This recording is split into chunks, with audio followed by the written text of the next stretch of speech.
Okay, hi Year 12.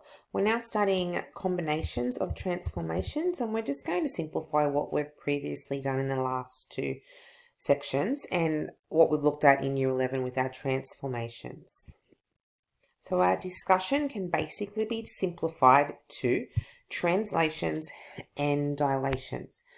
And we can pop everything into those two sections basically. The reason we can do this is because reflections are simply a dilation of a factor of -1 in the axis. So to reflect in the x-axis,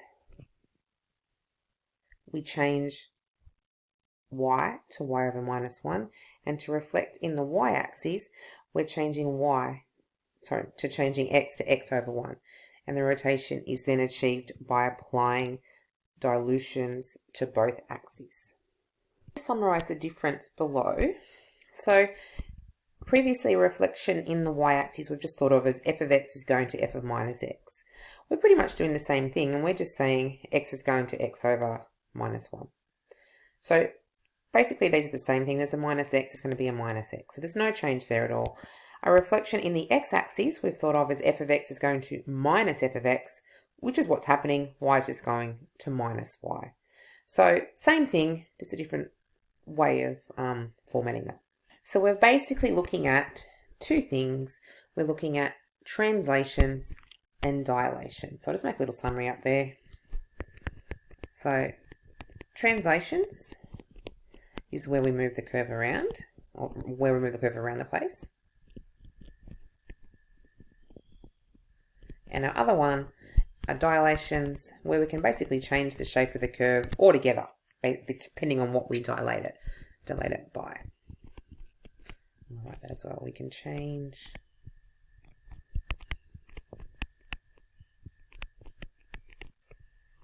shape of the curve entirely. Okay, so if we go back to what your little sheet says, and also feel free to write those little notes down if need be.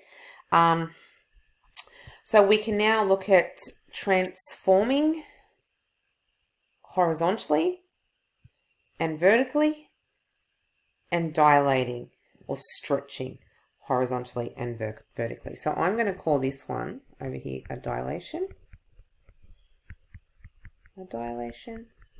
And these guys here are our transformations. Okay, and we're quite used to that. Shifting a curve horizontally, we're moving it by minus h to the right plus h to the left. Vertically, plus k at the end, or plus h minus k if we're sliding down. And stretching by a factor of a. Horizontally, x has been replaced by x over a, and vertically y has been replaced by y over a or y over b, depending what that factor is. So that's the last couple of lessons summarized. Okay, generally the order in which we do each of these things won't matter, but there is going to become a time in some of our questions where the order in which we do these will make a difference, and we will have a look at that as well. So I've just moved over to the side over here. So the point that I was just talking about, so if a translation and dilation are both acting in the same direction, then the order that these are done will be important. I'll just pop a little graph up there for you to see as well. Okay, so you don't have this graph on your sheets. You probably don't need to, as long as you understand that the order is important. So if a translation is done horizontally and a dilation is done horizontally, then the order will be important. We'll say it's non-commutative, it just means the order is important. If a vertical translation and a vertical dilation is done, the order is important. So likewise, a horizontal dilation and a horizontal translation, and a dilation that's vertical and a translation that's vertical. So what that's saying is if they are both acting in the same direction, then the order of these that these are done in will be important. So let's jump back and have a look at some examples and see where that's going to take account. Okay, let's now have a look at our first example here. It says to sketch the circle x squared plus y squared is 1, which I've just quickly done here for you. So it's a circle of centre 0, 0, radius 1. So it looks like that, quickly drawn. Now stretch it vertically with a factor of 2, and then horizontally with a factor of 3. Sketch the resulting graph, find its equation. Well, we're going to find its equation first, and then sketch the resulting graph. So if we're first going to stretch our graph vertically by a factor of 2, and then horizontally by a factor of 3, let's do those as two separate steps on our graph. So vertically by a factor of 2 means I'm changing my y. So my y is going to become y over 2. So we're going to pop that first into our equation. X squared plus y over 2 squared is equal to 1. Break these two parts up and square each of them. X squared plus y squared over 4 is equal to 1. There's our first equation. That's stretched it vertically by a factor of 2. If we take the square root of that 4, that tells us where it's going to cut our axes. So it's going to cut our y-axis at 2. So up here, instead of 1, we're going to cut up here. And we'll draw it separately in a second. It's going to cut down here. So vertically, we've doubled it. We've stretched it by a factor of 2. Now let's have a look horizontally. Horizontally means we're stretching in the x direction. So our x is going to be replaced by x over 3 because we're stretching by a factor of 3. Let's pop that into this equation that we've already changed, because remember we're doing this to the equation step by step. We're not going back to the original, so I'm working on this one now. So x squared, I might just write it as x over 3 and the whole lot squared, plus y squared over 4 becomes, again, let's break this up like we did to the previous function, x squared over 9 plus y squared over 4 equals 1. So we can see that 9 there. If we take the square root of that, it tells us how far we've stretched it in the x direction. So we're going to be cutting out here at 3 and over here at 3. So it's going to be an ellipse. So if you've got room, you can sketch that on your diagram. I don't have particularly enough room. So I'm going to just draw another one up here. So I'm going to be cutting at -3 and -3 and 2 and -2. So my graph is an ellipse and it's going to look like that. And this is my final equation. Okay, so move down to commuting transformations. And let's talk a little bit about that a little bit further. So the word commute basically means, for example, addition commute. So if I had 2 plus 3, that's the same as 3 plus 2. The order here is not important. Multiplication is the same. 2 times 3 is the same as 3 times 2. So we say that those are commuting or commutating. So any two translations commute, any two dilations commute, including the refractions. A translation and dilation commute if one is vertical and the other is horizontal. So like I showed you in our diagram up here, if you want to jump back up to the earlier on in the video, a vertical translation and a vertical dilation do not commute, and a horizontal translation and a horizontal dilation do not commute. So your order here is important. So if you are asked to do them in a certain order, then you need to do them in that order because they will not be exactly the same. Okay, let's have a look at the bottom part down here, and then I've got some more videos, questions that I'd like to look at in the OneNote as well, but let's look at this one first. Okay, it's called the universal formula. The universal formula for solving all 4 translations. So here's the formula, and it basically puts each of these transformations in one at a time. And you can probably see it from here, but let's have a look at what it looks like. So we're basically changing the function f of x into y equals k times f of a times x minus b plus c. So let's go step by step. Here's how to analyse the successive transformations involved in this formula, starting with y equals f of x. So if we were to stretch horizontally, remember horizontally we're going in the x direction. So we'd have x going to x over 1 over a, which would become a times x. And that's what's happened in here. That's step 1. Now let's shift left by b units. Remember when we're going left in the negative direction, we're adding. If we're going right, we're subtracting. So here we're going from x to x plus b. So our x here is replaced by x plus b. So we now have got y is equal to f of a times x plus b. Our next part is stretching vertically by a factor of k. So vertically, up and down, we're stretching in the y-axis. Y is going to y over k. So if I was to pop y over k here, and then multiply both sides by the k. That's where that k comes from.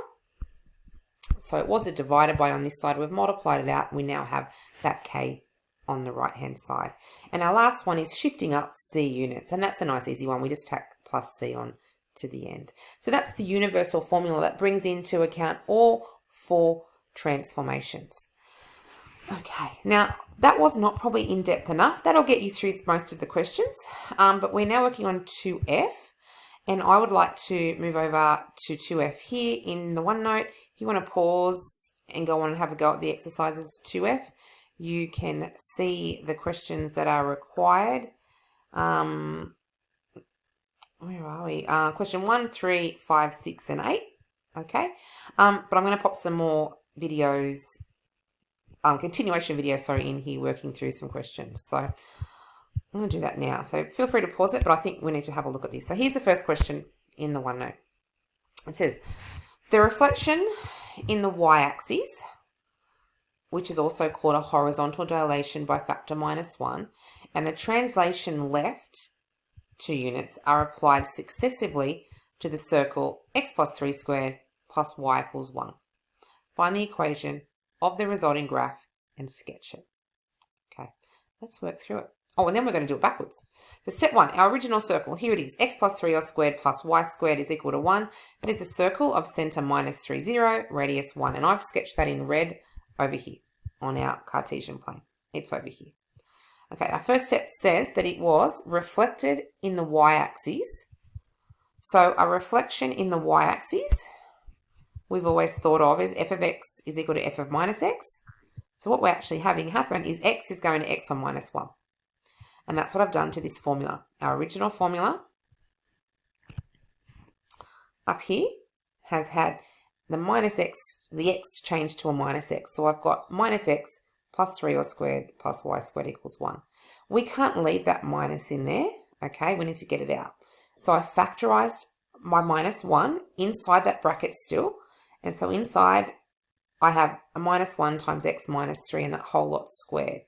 So remember what's happening here is if I have a squared outside, my brackets, each part inside is being squared. So if I square the -1, it goes to 1, and I don't need to write that down below. I've got an x minus 3 squared plus y squared is 1. So it's now a circle of centre 3, 0, radius 1, and I've drawn that over here in green. So my first transformation has moved from here all the way to here. Okay, the next thing a question asks us to do is to translate left 2 units. Okay, and I've done that in blue. When we're translating 2 units to the left in the negative direction, we're not doing negative things, are we? We're going positive. So x is going to x plus 2. And I'm moving this graph down. Okay, so where I had an x, I'm now changing it to x plus 2. So I've got x plus 2 minus my 3 all squared plus y squared is 1. If I group those two terms together, I get x minus 1 all squared plus y squared is 1. So I've now changed that to a circle of centre 1, 0, radius 1, and I've drawn that in there.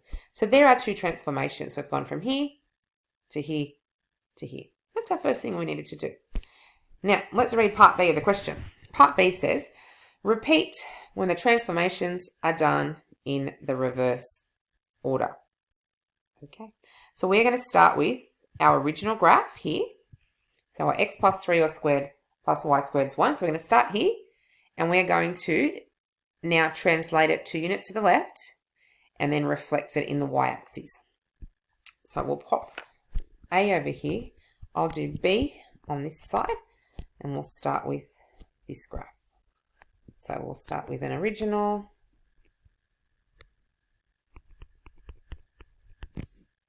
So the first thing we're going to do is translate 2 units to the left, okay? And that was the thing we did second to start with. So what we're going to have is our x is going to be going to x plus 2. So I'm going to replace this x up here with an x plus 2. So x plus 2 plus 3 all squared plus y squared is 1. We end up with x plus 5 all squared plus y squared is 1. So we now have a circle, centre, minus 5 and 0, radius 1. So if I go back to our diagram, we might not fit it in there. We are, oops, just fix that up. we are way out to the side here. That's 4. Might have to extend that graph a little bit for us. Okay, we're out here. We're a center -5, radius 1. So this is where we are. We're out here. Okay, that's the first thing we've got to do. The second thing we need to do is reflect it in the y-axis. So we're going to mirror it. So if we write reflect in the y, what we're doing is saying, well, f of x, this f of x, is becoming f of minus x. So basically what's happening is x is going to x over -1, or x is going to minus x.